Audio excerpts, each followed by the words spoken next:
about around this time yesterday, we got some very scary / depressing news, depending on who you are.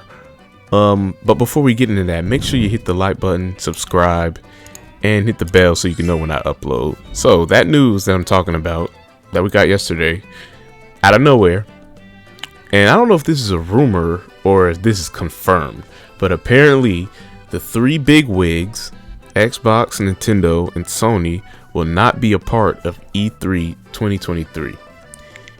And yeah, as a long time fan of E3, that is very depressing.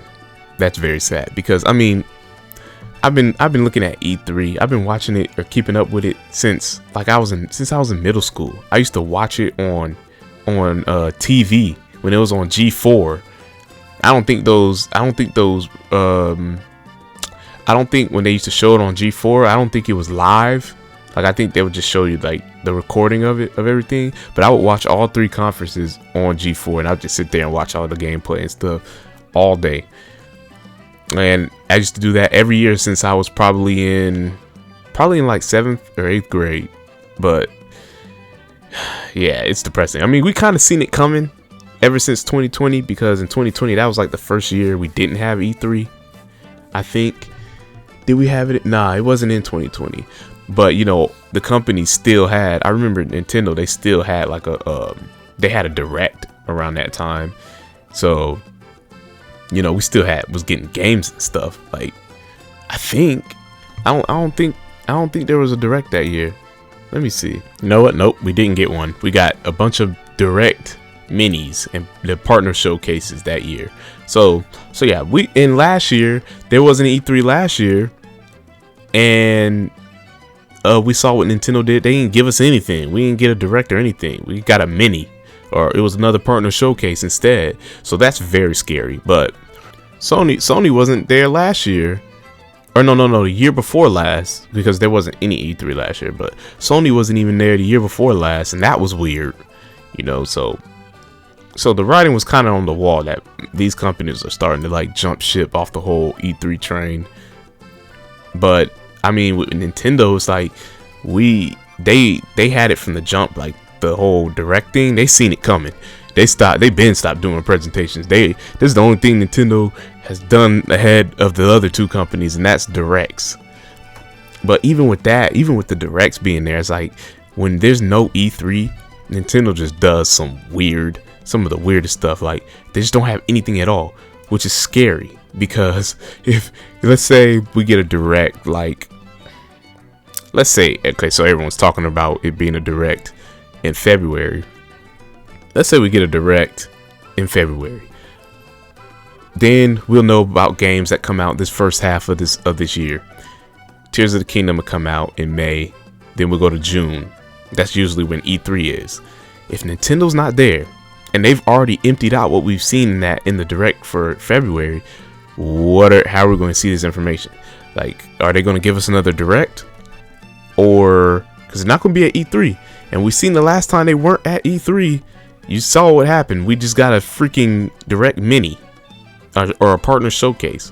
So it's very scary. But not only that part with Nintendo, because they're weird, they're going to be weird regardless. The fact that just the festivities, as a video game fan, the hype of E3 alone, even if it's games or it's a company that I don't even care about, I still get hyped for E3. It's what people say, it's like Christmas for gamers. Even if it's a company freaking, what's a company that I really don't care about. I'm not the biggest Bethesda fan, so but I'll still watch the conference. I still watch every conference that comes on, because I like seeing games and I like seeing gameplay and stuff, even if it's a game I don't care about.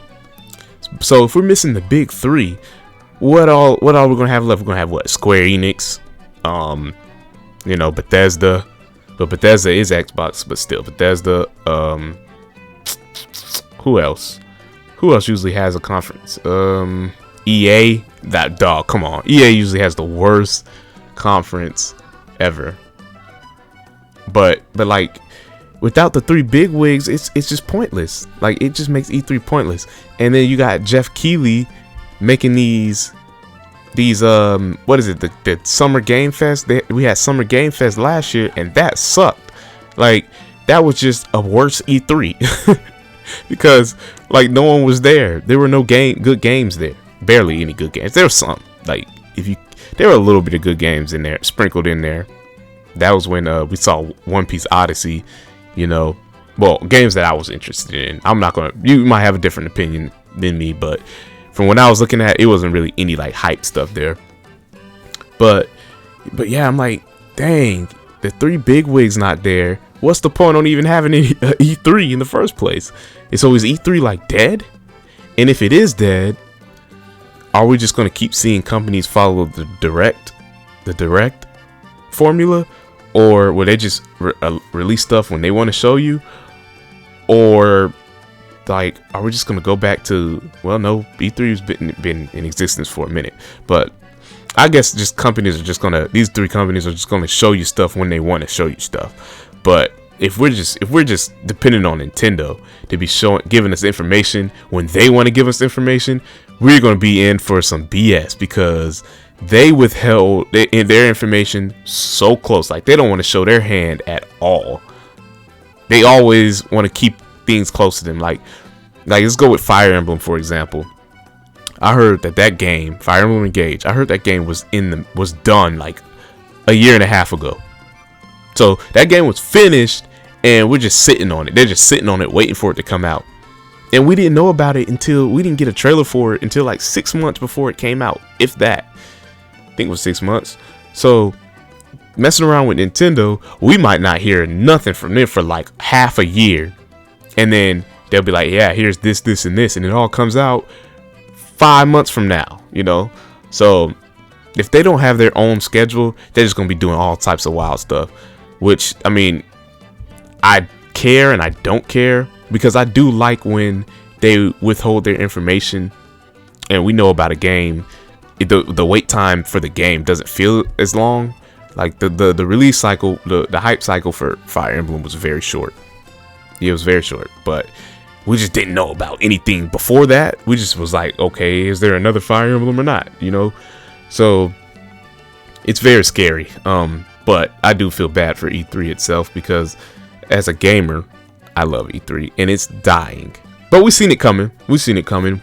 So just every year from now on, like, we'll see, you know what? We'll see how it goes this year. Like, is it going to be successful or not? Are there going to be good announcements? Or is Jeff Keighley just going to keep doing his Summer Game Fest thing? We'll see how it goes. But if this is true, we're just gonna, every year is gonna be 2020. no E3 at all, which is gonna suck. You know, it's gonna suck, but it is what it is. Hopefully these companies just get the direct formula down, because like even Nintendo right now, the directs aren't the same. Like they're usually good, but the ones back in the Wii U days, which I know that sounds odd, the Wii U days had the best directs. Wii U and 3DS days, those are the best directs. They were more creative. I guess because Iwata was alive still, but the directs nowadays are just straight to the point. There's nothing, nothing extra. They're just showing you games and stuff. But like, I don't think Sony and Xbox have gotten, that formula down yet for how to do the directs and stuff. So hopefully everyone can learn and get it right, and then we can just get our information whenever they want to give us the information. If it's unsuccessful this year, we might not see it. We might not see it ever again. Who knows? But yeah, that's going to do it for this video. Make sure you guys leave a like, leave a comment. Are you sad that E3's gone or what? Make sure you subscribe, and I'll see you guys in the next video. Peace.